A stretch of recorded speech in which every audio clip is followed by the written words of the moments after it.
कि ना अहिरान ना बबुआन, कि ना अहिरान ना बबुआन। आ सुन रे सारे, तोरा दीदिया के भर होली रंगे चोली खाली चौहान, बुझले। केतन भगब दूर बाकी बची ना अलंग हो, दली है चौहान जी रंग छूट जाई जंग हो।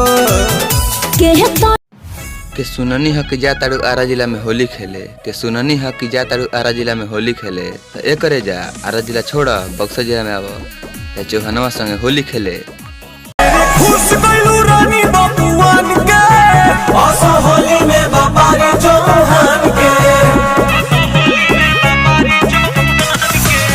रंग डालल जाई जमारी हो बांध के, आसा होली में बाबारी चौहान के। कि तोहार सूट सलवार सब लाल लाल कई देव, कि तोहार सूट सलवार सब लाल लाल कई देम। आ ये करे जा, हे चौहान जी संगे होली ना खेलबू तो तोहार धक चोलिए फाड़ देम।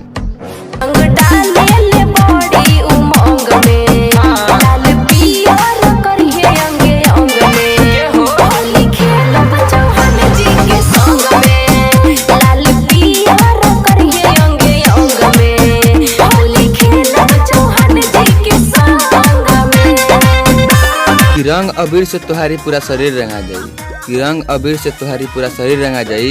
आ रंगदारी तो चलबे करिए करे जा, कहे से चौहान जी के होली है। जय हो।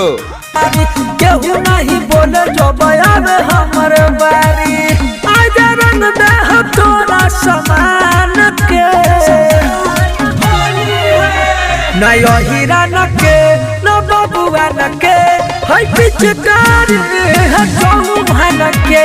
न हीरा न के न बबुआ न के, है पिचकारी।